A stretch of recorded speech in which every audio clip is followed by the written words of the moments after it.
로마의 한 시전은 그의 그 대신에게 이렇게 부탁을 했습니다. 여보게 아침마다 나를 보거든 이렇게 꼭 좀 말해주게. 폐하여 사람은 언젠가 죽습니다. 이렇게 말해달라고 부탁을 했습니다. 그가 늘 아침마다 이 소리를 들으면서 그는 그의 마음을 새롭게 하고 인생은 죽는다. 끝나는 날이 있다. 하는 것들을 생각하면서 하루를 소중하게 사는 그런 삶을 살았다는 얘기가 있습니다. 오늘 우리가 하루의 생명을 주신 하나님께 우리가 감사하며 하루를 시작하지만은 그러나 알고 보면 우리는 하루를 사는 것만큼 우리의 인생의 길이가 짧아지고 있는 것입니다. 세상이 참으로 요란하고 많은 천재지변들이 일어나는 이런 때에 주님이 우리를 데리러 오신다는 그런 발자국 소리가 들리는 것 같은 그런 때 우리가 살고 있습니다. 그러나 주님이 오시는 그날은 실제적으로 우리들에게 있어서 우리 인생의 마지막 날이 될 것입니다. 왜냐하면 우리가 눈을 감으면 시간의 흐름을 모릅니다. 우리가 눈을 뜨면 그 시간에 우리 주님을 만나기 때문에 우리가 눈 감는 시간이 곧 주님을 만나는 시간이다. 그렇게 우리가 생각할 수 있겠습니다. 미국의 부통령도 지냈고 또 굉장한 부호로 알려진 록펠러라고 있습니다. 이 록펠러는 33살의 나이에 100만 불을 벌었습니다. 백만장자가 됐어요. 43살이 됐을 때에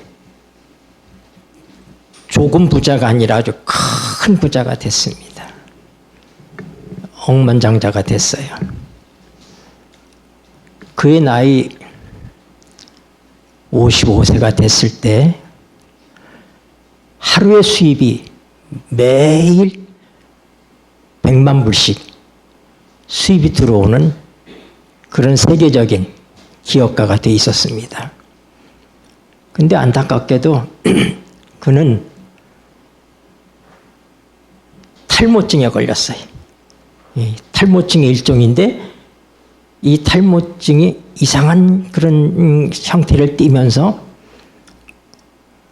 입맛도 없고 살이 빠지고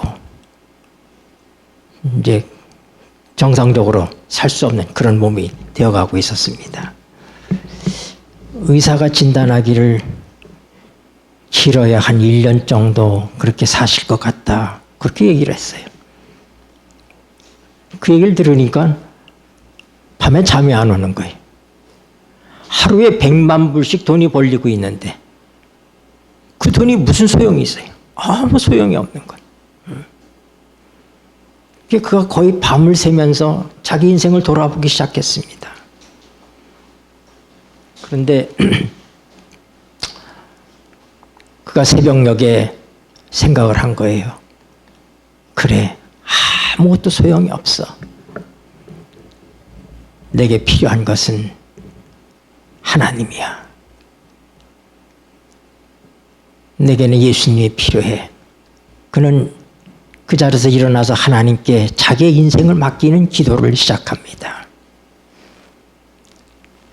그리고 그날부터 그는 교회에 열심히 나가기 시작했어요.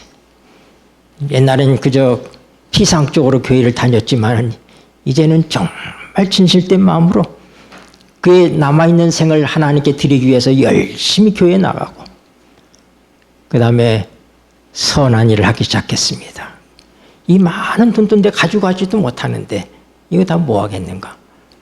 그래서 그가 선한 일들을 벌리기 시작했는데 그러자 입맛이 좋아지고 건강해지는 거예요. 55세에 인생을 마칠 것처럼 그렇게 병약했던 그가 하나님을 만나고 난 다음에 그는 98세까지 살았습니다. 아멘.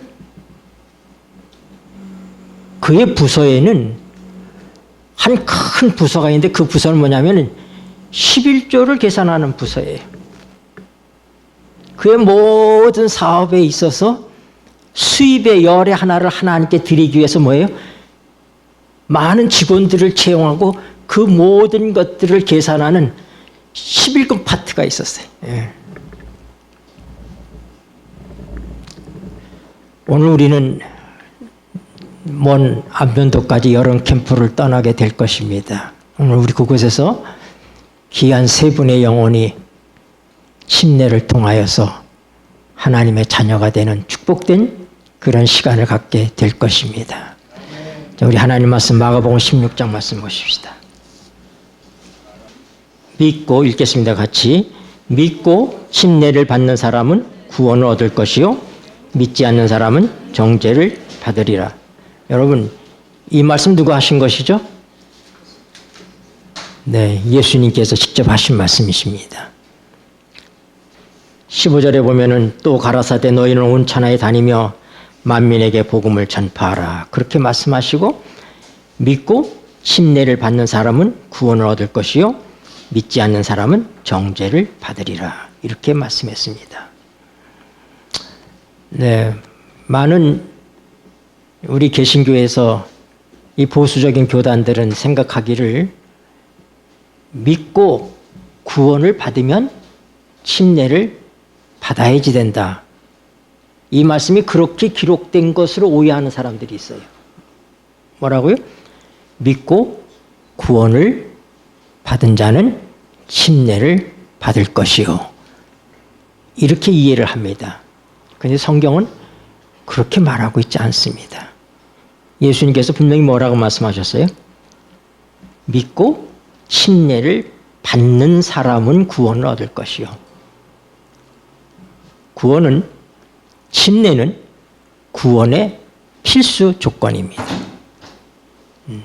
물론 우리가 믿음으로 구원받습니다. 그러나 믿음으로 구원받은 사람들은 틀림없이 뭐래요? 침례를 받을 때 그것이 진정한 구원의 표가 된다고 하는 것입니다. 그래서 오늘 침례를 받으시는 세 분은 믿고 침례를 받음으로 어떻게 구원에 이르는 그런 축복을 누리게 되는 것입니다. 여기서 구원이라고 하는 것은 어떤 의미가 있을까? 네, 여기서 구원은 여러 가지 포괄적 의미를 갖습니다. 네, 특별히 이 구원은 세상에서의 구원을 얘기합니다. 어디서의 구원이? 세상에서의 구원이에요. 다시 얘기해서 이 세상에 있는 모든 사람들은 멸망할 것입니다. 우린 다 이 세상에 속해서 살아갑니다. 근데 예수님께서는 이 세상을 정죄하셨습니다. 왜요? 이 세상이 다 죄 속에 빠져 있기 때문에. 그래서 침례라고 하는 것은 다 멸망받게 되어 있는 세상에서부터 건짐을 받는 거죠. 침례는 영생보다도 훨씬 더 포괄적 의미를 갖습니다. 영생은 우리가 죽음에서 영원한 생명으로 들어가는 것을 얘기하지만은 구원은 부정적 의미가 있어요. 세상에서부터 나오는 것입니다. 네. 나오고 그 다음에 하나님의 생명으로 들어가는 그런 의미가 이 침례 속에 들어있어요. 오늘 예수님께서 이 세상을 어떻게 말씀하시고 계시는가? 요한복음 12장 31절에 보면은 한번 보시겠습니다. 요한복음 12장 31절. 이제 읽겠습니다. 시작.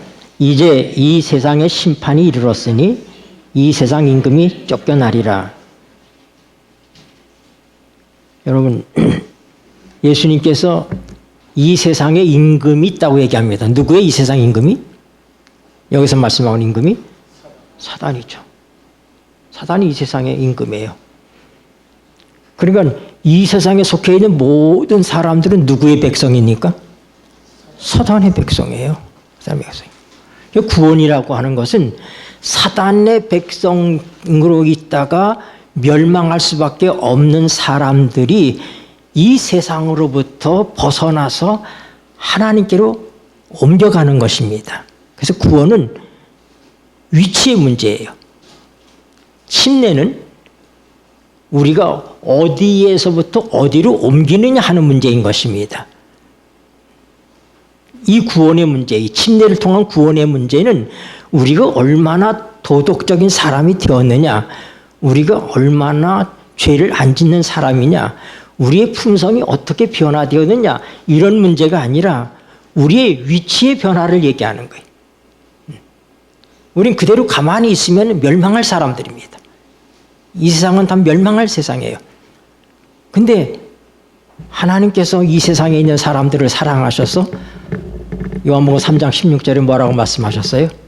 하나님이 세상을 이처럼 사랑하사 독생자를 주셨으니 누구든지 저를 믿는 자마다 멸망치 않고 영생을 얻게 하려 하심이라.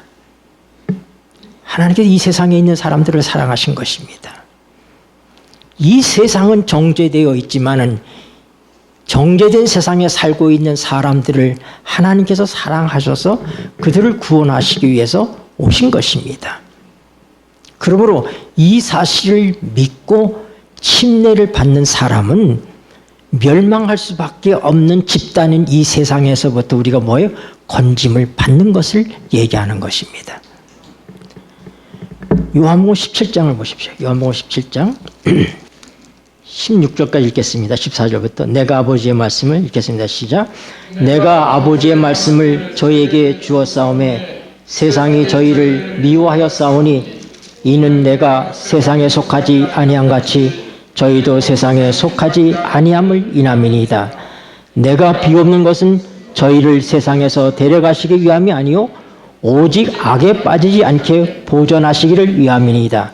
내가 세상에 속하지 아니한 같이 저희도 세상에 속하지 아니하였사옵나이다. 아멘. 이 세상과 예수님과는 상관이 없습니다. 이 세상과 예수님은 적대적 관계 속에 있어요. 그래서 예수님이 이 땅에 오신 목적은 뭐냐면 이 세상에 속해 있는 사람들이 이 세상에 더 이상 속하지 않는 존재로 살아갈 수 있도록 하시기 위해서 오신 것입니다. 네.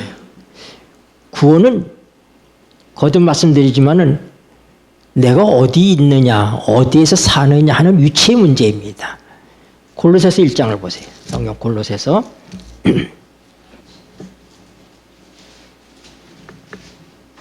그가 우리를 읽겠습니다. 시작. 그가 우리를 흑암의 권세에서 건져내사 그의 사랑의 아들의 나라로 옮기셨으니 그 아들 안에서 우리가 구속 곧 죄 사함을 얻었도다. 여러분, 구원은 뭐냐면은 흑암의 권세, 어디에? 이 세상이에요. 이 세상 흑암의 권세에서부터 하나님께서 우리를 어디로 옮기신 거예요? 아들의 나라로 옮기신 거예요. 그것이 구원이에요. 그래서 오늘 믿고 침례를 받는 자는 구원을 얻을 것이요 하는 이 구원의 의미는 우리를 죄로부터 구원한다는 의미도 그 속에 있지만은 더 포괄적 의미는 뭐냐면 멸망할 수밖에 없는 무리 가운데 있는 그 집단 가운데 이 세상에 속해 있는 우리들이 세상으로부터 어떻게 했다? 건짐을 받는다는 그런 의미가 이 구원의 의미 속에 있는 것입니다. 우리가 베드로전서 2장을 보십시다. 베드로전서 2장. 네, 3장 20절입니다. 베드로전서 3장 20절. 그들은 읽겠습니다. 시작. 그들은 전에 노아의 날 방주 예비할 동안 하나님이 오래 참고 기다리실 때에 순종치 아니하던 자들이라. 방주에서 물로 말미암아 구원을 얻은 자가 몇 명뿐이니 겨우 8명이라. 물은 예수 그리스도의 부활하심으로 말미암아 이제 너희를 구원하는 편이 곧 침례라. 육체의 더러운 것을 제하여 버림이 아니요 오직 선한 양심이 하나님을 향하여 찾아가는 것이라. 아멘. 성경이 말하는 침례는 여러 가지 의미들이 있습니다. 그 침례는 뭐냐면 가장 중요한 것이 예수 그리스도의 죽음과 장사 진행과 부활하심이 그 침례 속에 예표되어 있습니다. 그런데 이게 물속에 노아 홍수 생각해 봐요. 노아 홍수 때 모든 사람이 물에 빠졌습니다. 그렇죠? 다 물에 빠졌어요. 근데 그 물에서부터 건짐을 받은 사람이 몇 명이라고요? 8명뿐이라고요. 노아의 식구들. 예. 그 침례를 다 받은 거예요. 침례를 다 받았는데 물에서 건짐받은 사람 몇 사람뿐이라고요? 8사람뿐이라고요. 네. 침례는 뭐냐면 모두가 물속에 잠깁니다. 물속에 들어가는 거예요. 물속에 들어가요. 근데 거기서 물속에 들어간다고 하는 것은 장사된다는 뜻입니다. 네. 우리 성경이 이 점에 대해서 우리에게 분명히 가르쳐 주는데 우리 아까 찾았던 골로새서 한번 다시 찾아보시죠. 골로새서 2장 12절 너희가 읽겠습니다. 시작. 너희가 침례로 그리스도와 함께 장사한 바 되고 또 죽은 자들 가운데서 그를 일으키신 하나님의 역사를 믿음으로 말미암아 그 안에서 함께 일으키심을 받았느니라. 네. 물속에 들어가는 것은 장사 지내는 것을 의미합니다. 누가 장사돼요? 죽은 사람이죠. 네. 산 사람을 장사 지내지 않습니다. 우리가 죽은 사람을 흙에다가 이렇게 장사를 토장이라고 얘기합니다. 또 우리가 화장도 하죠. 근데 침례는 뭐예요? 수장하는 것입니다. 물속에 장사를 지내는 거예요. 노아 홍수 때 모든 사람이 물속에 장사를 경험했는데 다 물속에 잠겼는데 8사람만 일어났습니다. 8사람만 부활을 경험했다 이 말입니다. 네. 오늘 우리 3사람은 침례를 받고 물에서 올라올 것입니다. 그건 뭘 의미하는 거예요? 네, 부활을 의미하는 거예요. 네. 그래서 침례가 갖고 있는 것은 장사 진행과 부활의 의미가 들어있다고 골로새서 2장 12절에서 지금 말씀하고 있는 것입니다. 사도행전 2장 38절 베드로가 가로되 읽겠습니다. 시작. 베드로가 가로되 너희가 회개하여 각각 예수 그리스도의 이름으로 침례를 받고 죄사함을 얻으라. 그리하면 성령을 선물로 받으리니. 아멘. 이 말씀은 오순절날 한 말씀이죠. 하나님의 성령 강림이 있던 그 오순절날에 많은 유대인들 앞에서 베드로가 얘기합니다.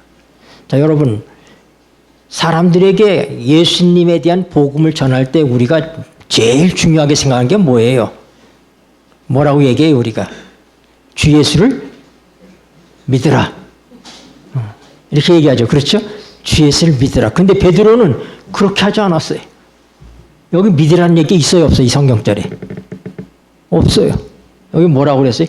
베드로가 가로되 너희가 회개하여 각각 예수 그리스도의 이름으로 침례를 받고 죄사함을 받으라. 침례는 우리에게 죄사함을 주는 것입니다. 우리 침례를 받음으로 어떻게 죄가 용서되는 거예요. 근데 왜 베드로가 그날 유대인들을 향해서 예수를 믿으십시오. 그들은 예수님을 거절했잖아요. 예수님을 다 십자가에 못 박은 사람들입니다. 그들에게 이제 여러분들이 거절했던 예수를 믿으십시오. 그럼 여러분들이 죄사함을 받고 구원을 얻을 것입니다. 이렇게 전도해야 될 거 아니에요. 그렇죠? 이게 아주 대표적인 전도 방법이에요. 그런데 그렇게 안 하고 예수의 이름으로 침례를 받고 죄사함을 얻으라. 그렇게 얘기했어요. 왜 그랬을까요? 베드로가 전도하는 게 서툴러서 그렇게 했습니까? 아니요. 지금 여기 이 수많은 유대인들은 어떤 사람들이에요? 불과 50일 전에 예수님을 십자가에 못 박아서 소리치던 사람들이에요. 이들이 예수님을 십자가에 못 박았습니다. 이들은 하나님과 반대편에 속해 있는 자들이에요. 이들에게는 구원이 없습니다. 네. 이 상태에서는 구원이 없어요. 그런데 믿음이라고 하는 것은 다른 사람이 눈치채지 않게도 내가 믿을 수 있어요, 없어요? 믿을 수 있어요. 믿음은 행위로 꼭 나타나지 않아도 내가 마음으로 믿을 수가 있습니다. 그러나 침례라고 하는 것은 믿음의 외연이라고 얘기해요. 믿음이 밖으로 표출된 것이 침례입니다. 그러니까 지금 베드로가 뭐라고 했냐면은 예수를 믿으라고 하는 것이 아니라 예수님의 이름으로 침례를 받고 너희 죄의 용서를 받아라 하고 얘기하는 거예요. 그들이 침례를 받는다고 하는 것은 바로 뭐예요? 예수님을 십자가에 못 박았던 유대인의 신분에서부터 뭐예요? 하나님의 자녀로의 옮겨가는 것이 그 침례 속에 들어있는 거예요. 공포되는 거예요. 모든 사람들 공포되는 거예요. 그러니까 예수를 믿으라 하는 것이 아니라 뭐라고요? 예수의 이름으로 침례를 받으라 얘기하는 것입니다. 네. 그래서 침례는 은밀하게 받는 것이 아니에요. 숨어서 받는 것이 아닙니다. 그것은 모든 사람들한테 공개되는 거예요. 내가 공개적으로 내가 여기 이 세상에 속한 사람이었는데 내가 유대인 가운데 예수님 십자가에 못 박은 무리 가운데 있었는데 내가 침례를 받음으로 내가 이제 이 무리로부터 떠난다고 하는 것을 얘기하는 거예요. 그래서 침례는 그런 부정적 의미가 들어있고 긍정적 의미가 그 속에 들어있다 이 말입니다. 그래서 내가 이 무리로부터 옮겨간다 이 말입니다. 세상으로부터 구원받는 것입니다. 예수는 십자가에 못 박았던 그 무리들로부터 떠나서 하나님의 구원에 들어가는 것입니다. 내 위치가 달라지는 거예요. 신분이 달라지는 거예요. 그러므로 침례는 내가 얼마나 도덕적인 사람이 되고 내가 얼마나 품성이 변화되고 내가 얼마나 참으로 죄를 안 짓고 하는 그런 삶을 사느냐 하는 그것이 아니라 내가 지금 현재 이런 집단에서부터 멸망할 수밖에 없는 집단으로부터 옮겨서 하나님의 무리 가운데 들어가는 죽음의 길에서부터 구원의 자리에 들어가는 그것이 침례의 의미예요. 네. 베드로의 예언가처럼 그들이 얼마 전에 예수님을 십자가에 못 박아서 소리치던 사람들이었지만 예수님을 십자가에 못 박은 그 죄가 침례 받음을 통하여 어떻게 된다? 용서될 수 있다. 이 말을 하고 있는 것입니다. 침례는 밖으로 드러나는 것입니다. 지금도 이 땅에서 만약에 유대교 가운데 어떤 유태인이 침례를 받는다. 어떤 일이 벌어질까요? 그들의 무리에서부터 그는 그들의 무리에 속할 수가 없게 됩니다. 하나님을 믿는 유대교라 할지라도 그들이 그리스도인이 되는 침례를 받으면 믿으면 상관없어요. 그들이 마음에 숨기고 믿는 데까지 문제가 없어요. 그러나 침례를 받고 나면 심지어는 어떤 처녀는 약혼한 남자에게 독살도 당했습니다. 뭐함으로 해서? 침례를 받음으로. 침례를 받기 전까지는 상관이 없어요. 인도에서도 마찬가지예요. 인도에서도 교회 다니는 거 뭐라고 얘기 안 해. 힌두교 사람들. 마음으로 예수 믿는다고도 뭐라고 안 해요. 그러나 그 사람이 침례를 받았다. 그러면 출교시킵니다.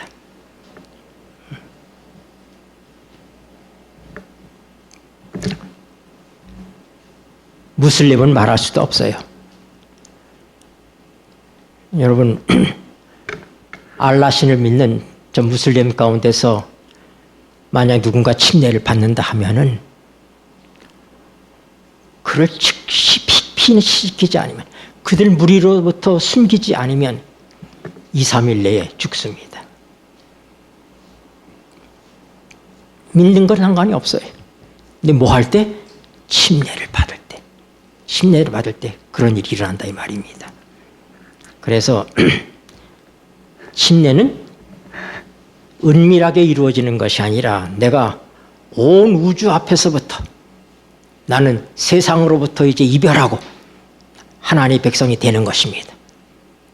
나는 유태인으로부터 벗어나서 그리스도인이 되는 것입니다. 나는 힌두교에서부터 그리스도인이 되는 것입니다. 하는 그 모든 것들이 뭐예요? 침례를 통해서 신앙을 고백하는 것. 그것이 침례가 갖고 있는 것입니다. 사도행전 22장을 보겠습니다. 사도행전 22장.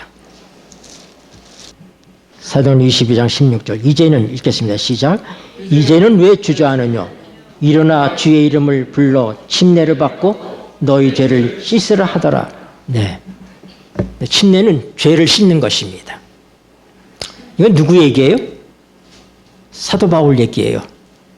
바울이 사울이던 시절에 예수 믿는 사람들을 잡아가고 옥에 가두고 핍박하기 위해서 다메섹으로 가다가 그가 영광 가운데 계신 예수님을 만납니다. 예수님께서 빛 가운데서 사울아 사울아고 부르셨잖아요. 그때 그 사울이 얘기하면 주여 니십니까? 그랬더니 예수님이 나는 네가 핍박하는 예수다 하고 얘기해서 그 영광 가운데 예수님을 만났습니다. 그런 다음에 그의 눈이 멀었어요. 그리고 다음에 성으로 들어갔습니다. 그때 하나님께서 누구를 보내셨어요?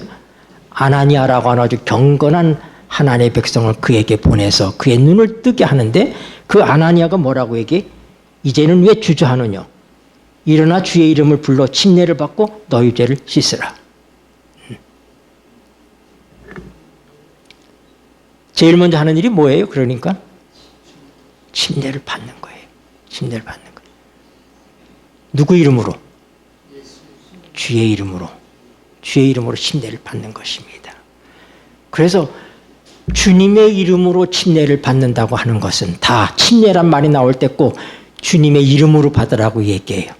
예수님께서 하늘로 올라가시기 전에 마지막으로 부탁한 말씀이 무슨 말씀이에요?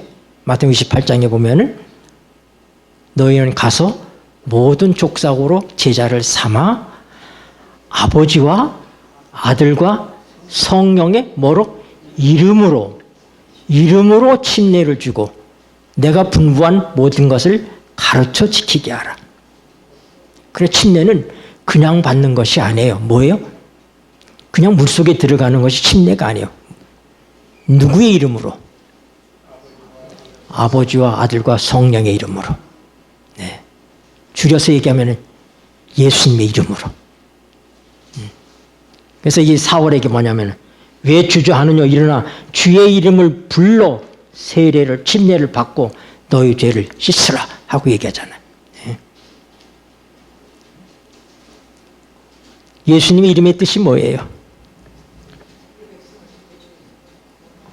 구원자라는 뜻이죠.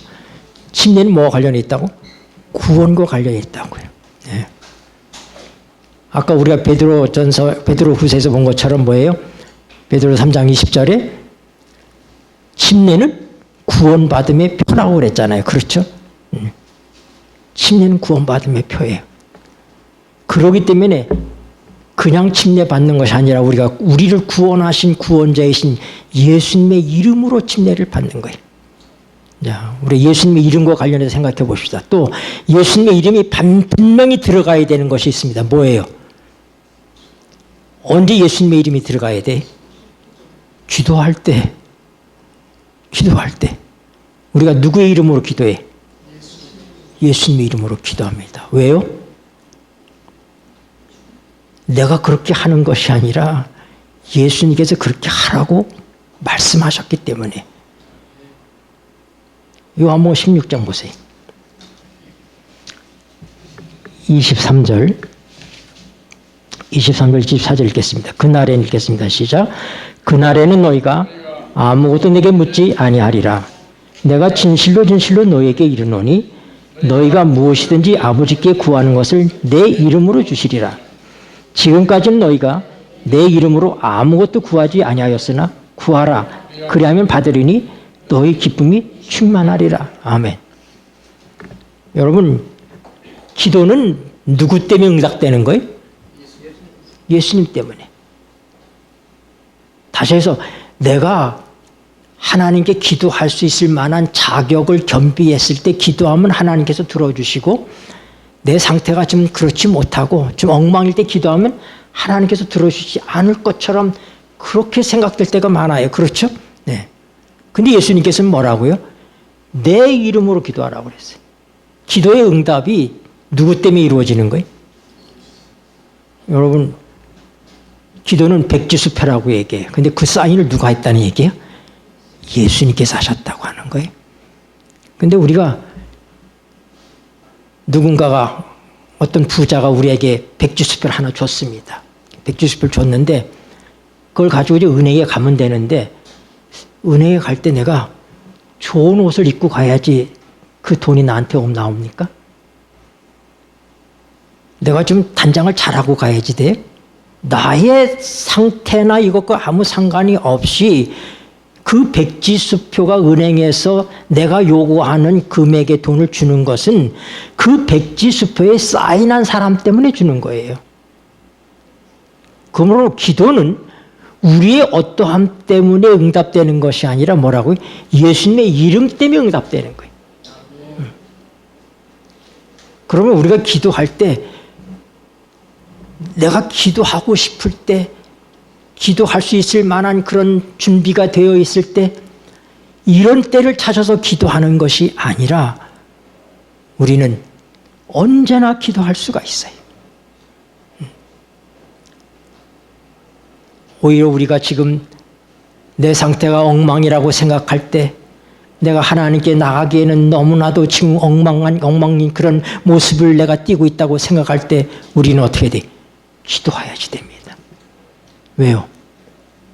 우리가 그 상태에서도 벗어날 수 있는 것은 우리 힘으로 불가능한 거예요. 하나님께서 함께 하셔야 우리가 거기서 벗어날 수가 있어요. 그러니 기도해야지 돼.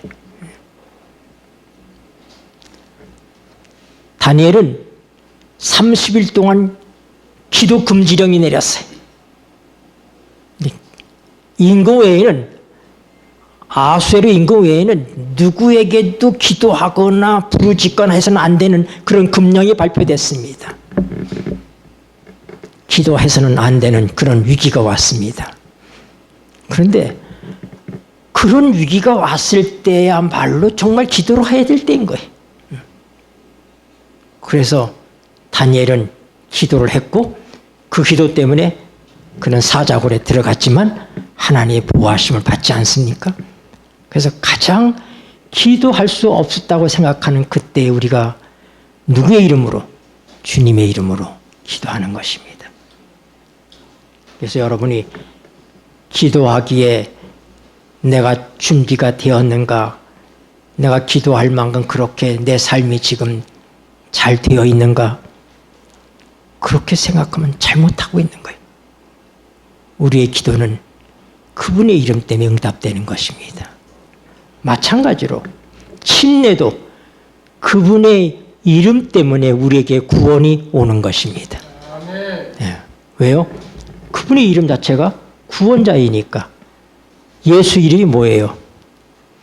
아들을 낳으리니 마태복음 1장 21절에 그 이름을 예수라 하라. 이는 저가 자기 백성을 저희 죄에서 구원할 자다. 예수라는 이름 자체가 구원자예요. 그러면 우리가 침례를 누구 이름으로 받는다? 예수님의 이름으로 받는다고 하는 것입니다. 우리가 예수님께서 얼마나 위대한 말씀을 하시고 계신지 우리 마태복음 28장 보세요. 마태복음 28장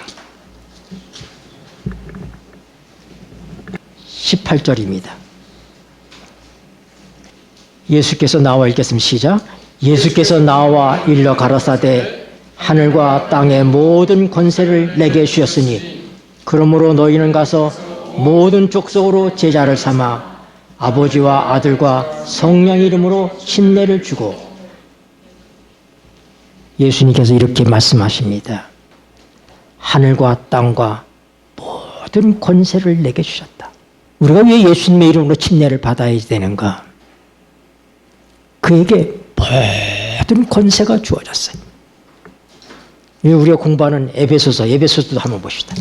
에베소서 1장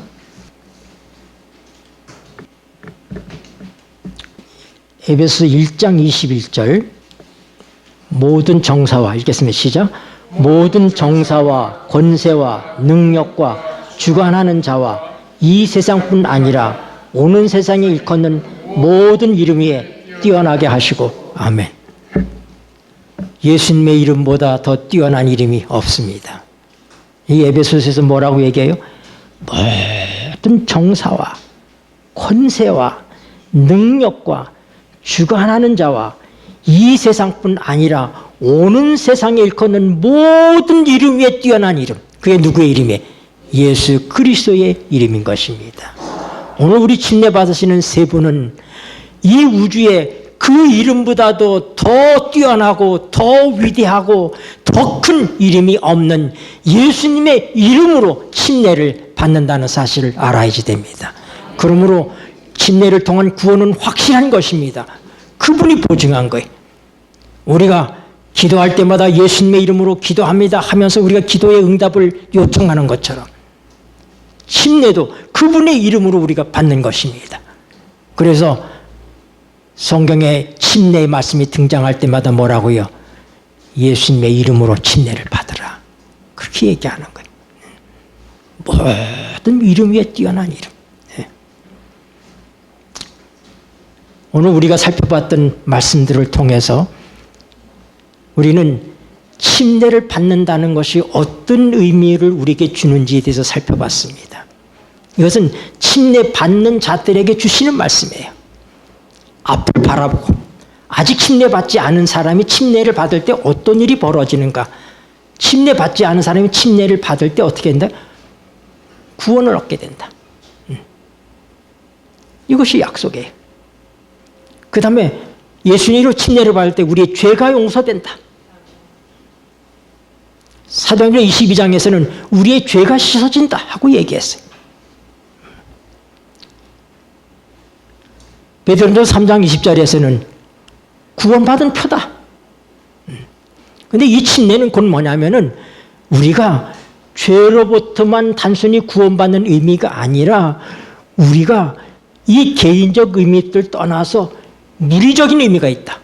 우리가 어떤 집단에서부터 어떤 집단으로 옮겨가느냐 하는 것이 구원의 의미이다. 더 포괄적으로 얘기해서 죽음의 세상에서부터 죽음의 바다에서부터 노아 홍수 때 노아 8식구가 그 물에서부터 건짐을 받은 것처럼 침례는 이 죽음의 세상에서부터 우리가 건짐을 받는 것이다 이 말입니다. 이것이 침례예요. 얼마나 위대한 역사가 이 침례 속에 담겨져 있는지 우리가 알아야지 됩니다. 그 다음에 성경은 로마서 6장 3절에서 침례를 받은 사람들에 대해서 내가 받은 침례가 어떤 의미가 있는지 아느냐 하고 주신 말씀이 로마서 6장 3절의 말씀이에요. 로마서 6장 3절을 보십시다. 무릇 읽겠습니다. 시작. 무릇 그리스도 예수 앞하여 침례를 받은 우리는 그의 죽으심과 합하여 침례 받은 줄을 알지 못하느뇨? 여러분, 이것은 침례를 향하고 있는 침례를 받아야 되는 사람에 대해서 주신 말씀이 아니라 이미 침례를 받은 사람에게 주신 말씀이에요. 알지 못하느냐? 내가 받은 침례가 어떤 의미가 있는지 알지 못하느냐? 이런 의미예요. 예. 그러니까 무릇 그리스도 예수 앞에 침례를 받은 우리는 그의 죽으심과 합하여 침례받은 줄을 알지 못하느냐. 그러니까 침례 의미에 들어있는 로마서 6장 3절의 가장 중요한 말씀은 뭐예요? 죽음입니다. 죽음. 갈라디아 2장 20절에 보니까 내가 그리스도와 함께 십자가에 못 박혔나니 그랬습니다. 예수님 언제 십자가에 달려 돌아가셨어요? 2000년 전에 돌아가셨잖아요. 2000년 전에. 그런데 6장 6절, 로마서 6장 6절, 우리가 알거니와 우리 옛사람이 예수와 함께 십자가에 못 박힌 것은 죄의 몸이 말하여 다시는 죄에게 종노릇하지 아니하려 함이니. 우리 예수님과 함께 십자가에 못 박혔다고 얘기합니다. 그러나 그것이 개인적으로 언제 우리의 삶 속에서 그 경험이 이루어지는가? 침례인 것입니다. 침례와 합하여 죽고 침례와 합하여 장사되고 침례를 통하여서 물에서 올라옴으로 우리가 다시 살아나는 것입니다. 4절을 보세요. 4절, 6장 4절. 그러므로 우리가 읽겠습니다. 시작. 그러므로 우리가 그의 죽으심과 합하여 침례를 받음으로 그와 함께 장사되었나니 이는 아버지의 영광으로 말미암아 그리스도를 죽은 자 가운데서 살리신 것 같이 우리로 또한 새 생명 가운데서 행하게 하려 함이니라. 아멘. 네. 그러니까 우리가 개인적으로 예수님과 함께 죽고 예수님과 함께 장사되고 예수님과 함께 부활하는 경험이 실제적으로 일어나는 사건이 뭐라고요? 침례라고 하는 사건인 것입니다. 역사적으로는 예수님이 십자가에 못 박힐 때 우리가 못 박혔다고 얘기합니다. 그러나 그것이 개인적인 경험으로 개인적인 삶 속에 이루어지는 건 뭐다고? 침례라고 바울 사도는 로마서 6장에서 우리에게 가르쳐주고 있는 것입니다. 네. 이제 오늘 침례 받으시는 이 세 분은 하나님이 주시는 놀라운 구원을 경험하는 그 역사를 경험하는 현장에 자신을 맡기는 것입니다. 침례는 장사이기 때문에 내가 예수님과 함께 죽었다는 사실을 인정할 때 장사를 치를 수가 있습니다. 그래서 우리는 이미 2000년 전에 예수님께서 죽을 수밖에 없는 우리 죄인을 주님과 함께 십자가에 못 박혀 죽게 하셨다는 사실을 믿는 것입니다. 그래서 간단한 예로 얘기하면 여기 이 책갈피가 이게 있어요. 이 책갈피. 이 책갈피가 이 성경책 속에 들어가 있어요. 이 성경이 예수님이라면 이 책갈피는 나예요. 이걸 여기다 두고 제가 이걸 부산으로 붙이면 같이 갑니다. 그렇죠? 이걸 물에 빠지면 같이 물에 빠지는 것처럼 하나님께서 우리 모두를 예수님 안에 두셨다 이 말입니다. 그래서 그분이 십자가에 죽으실 때 우리도 죽고 그분이 일어나실 때 우리도 일어났기 때문에 우리가 어떻게 새 사람이 되느냐, 거듭남의 경험을 갖느냐. 한 절만 보고 마치겠어요. 자, 베드로전서 1장 3절입니다. 찬송하리로다 읽겠습니다. 시작. 찬송하리로다. 우리 주 예수 그리스도의 아버지 하나님이 그 많으신 긍휼대로 예수 그리스도의 죽은 자 가운데서 부활하심으로 말미암아 우리를 거듭나게 하사 산 소망이 있게 하시며 아멘. 우리가 거듭나는 것이 뭐예요? 예수님의 부활 사건과 관련이 있다 이 말입니다. 왜요? 우리가 예수님과 함께 죽고 예수님과 함께 부활하기 때문에 예수님이 부활하지 않았다면 우리 거듭날 수가 없어요. 그 예수님이 부활하심으로 우리가 어떻게 돼요? 거듭날 수 있게 되었다. 이 모든 것들이 침례의 의미 속에 담겨 있다고 하는 것입니다. 그러나 그 모든 것들 가운데 우리가 정말 잊어서 안 되는 가장 중요한 것은 우리가 그분의 이름으로 침례를 받는다고 하는 것입니다. 예수님의 이름으로 침례를 받는다. 우리가 이제 캠프에 가서 몇 번에 우리가 함께 말씀을 나눌 시간이 있을 겁니다. 오늘 저녁 시간도 있고 내일 아침 시간도 있는데 제가 내일 아침 시간에는 에베소서와 관련된 말씀을 우리가 오늘 과정 공부를 교과 공부를 못했기 때문에 내일 아침에 우리가 에베소에 관계된 말씀들을 살펴보게 될 것입니다. 거기서 제가 이름과 관계된 이 놀라운 축복의 얘기들을 함께 나누려고 생각합니다. 네, 기도하시겠습니다.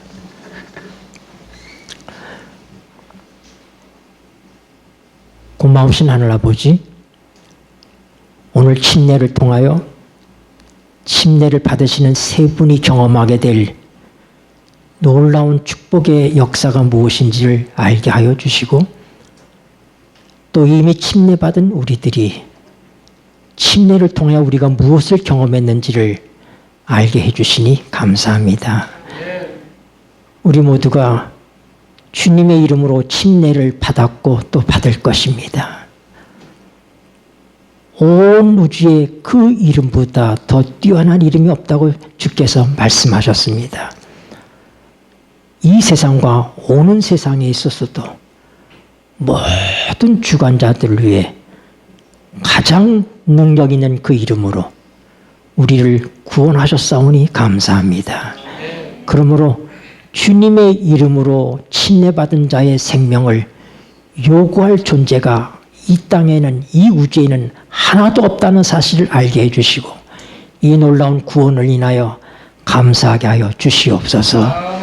이미 침례받은 우리들도 다시 한번 우리가 예수님과 함께 십자가에 못 박히고 장사되고 부활했다는 사실을 새롭게 깨닫고 새 생명 안에서 주님과 함께 새로운 삶을 활기있게 살아가는 그러한 새로운 전기를 마련하는 아름다운 침례 예식이 되도록 축복하여 주시옵소서. 예수님의 이름으로 기도드립니다. 아멘.